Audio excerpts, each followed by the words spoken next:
8월 29일 오늘 만나 성경 말씀은 시편 132편 13절에서 14절 말씀입니다. 주님께서 시온을 택하시고 그곳을 당신이 계실 곳으로 삼으시기를 원하셔서 이렇게 말씀하셨다. 이곳은 영원히 내가 쉴 곳, 이곳을 내가 원하니 나는 여기에서 살겠다. 아멘. 오늘 만나로 만나주시는 하나님을 기대합니다. 시편 120편에서 134편은 성전에 올라가는 순례자의 노래라는 표제로 묶여있는 시들입니다. 이 표제에는 두 가지의 유력한 해석이 있는데요. 하나는 예루살렘 성전 입구로 올라가는 15개의 계단을 올라갈 때 계단마다 멈춰서서 이 시편을 하나씩 불렀다는 전승입니다. 또 다른 하나는 여러 지역에 흩어져 살던 이스라엘 백성이 절기를 지키기 위해 예루살렘 성전을 향해 순례 여행을 하는 동안에 이 시편을 찬송으로 불렀다는 해석입니다. 둘 중에 어떤 쪽을 취하든 중심 의미는 동일합니다. 이 노래 모음집은 모두 하나님의 임재와 영광을 갈망하며 예배의 자리로 나아갈 때마다 기억하고 고백하던 노래들이라는 것이죠. 이런 큰 맥락을 기억하고 오늘 본문인 132편을 살펴볼까요? 132편은 구조적으로 전반부와 후반부의 구분과 대조가 뚜렷한 시편입니다.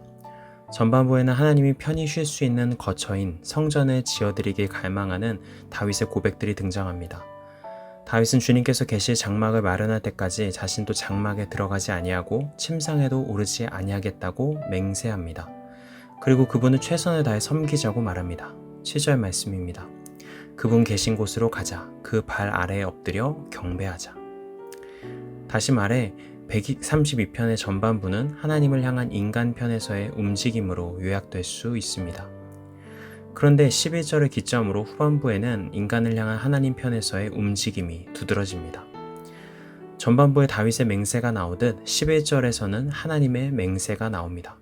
하나님은 자신과 맺은 언약을 지키고 법도를 지킨 다윗 왕조에 신실하게 함께하겠다고 약속하시죠. 그리고 13절, 14절에서 이런 고백이 나옵니다. 주님께서 시온을 택하시고 그곳을 당신이 계실 곳으로 삼으시기를 원하셔서 이렇게 말씀하셨다. 이곳은 영원히 내가 쉴 곳, 이곳을 내가 원하니 나는 여기에서 살겠다. 하나님께서 시온에 기쁘게 거하시겠다고 말씀하시는 표현이 의미심장합니다. 시온은 성서 전통에서 단순히 지리적인 의미에 한정된 표현이 아닙니다. 하나님과 하나님의 백성들이 언약적 관계가 완성되는 온전한 회복을 상징하는 표현이죠. 자신이 머무르기에 적합한 물리적 공간을 만들겠다고 말하는 다윗에게 하나님은 이렇게 응답하시는 것입니다. 나에게 필요한 것은 아름답고 위험 있는 물리적 공간이 아니다. 내가 가장 기뻐하는 나의 거처는 사랑하는 백성들의 마음, 오로지 나만을 향하고 찾는 진실한 마음이다. 하나님의 임재의 핵심이 공간성이 아닌 관계성이라는 것을 명료하게 보여주는 것입니다. 서두에 말씀드렸다시피 이 시편은 예배 자리를 향해 올라가는 순례자들이 기억하고 고백했던 시편입니다. 왜 고대 예배자들은 이 시편을 하나님을 향해 나아갈 때마다 고백했을까요? 그 이유는 이 시편 안에 예배에서 일어나는 관계의 역동과 은혜의 정수가 담겨있기 때문입니다. 예배란 인간의 열정과 하나님의 열정이 만나는 자리라고 할 수 있습니다.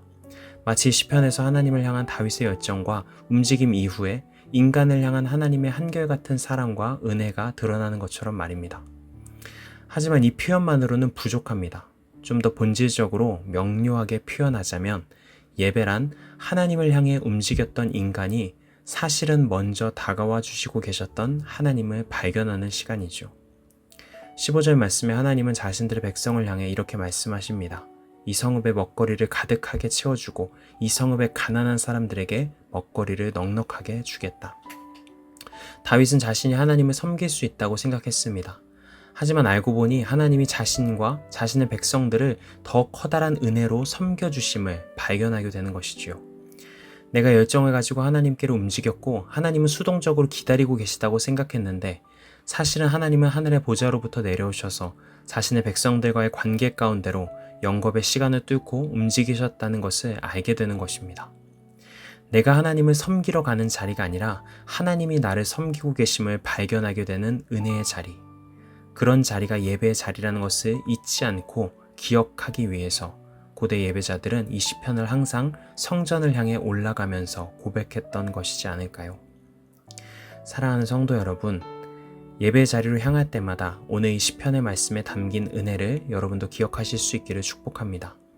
내가 하나님을 향해 움직이지만 그 이전에 하나님이 나를 향해 더 먼저 다가오신다는 은혜. 내가 하나님을 섬기는 것이 아니라 하나님이 나를 섬겨주신다는 압도적인 사랑. 그 은혜와 사랑을 예배 자리마다 경험하게 되시는 성도님들 모두가 되시기를 축복합니다.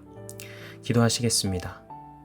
사랑의 주님, 내가 주님께로 움직인 자리가 사실은 주님이 나를 향해 먼저 다가오신 자림을 기억하게 하여 주십시오. 또한 내가 주님을 섬기는 자리가 사실은 주님께서 나를 섬기고 계심을 발견할 수 있는 은혜를 허락하여 주십시오. 그리하여 예배의 자리로 나아갈 때마다 우리가 무한하신 하나님께 잇대어 다시금 새로워짐을 옷 입도록 인도하여 주시옵소서. 예수님의 이름으로 기도합니다. 아멘.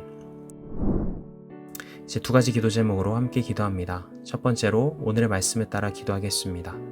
예배 자리마다 나에게 다가오시는 하나님, 나를 섬겨주시는 하나님을 발견하는 은혜를 허락하여 주시옵소서. 두 번째로 교회를 위해 기도하겠습니다. 계속되는 이대 담임 목사님의 청빙 과정 가운데 누구보다 열심히 일하고 계시는 하나님을 신뢰하며 맡겨드리는 우리 교회 되게 하옵소서.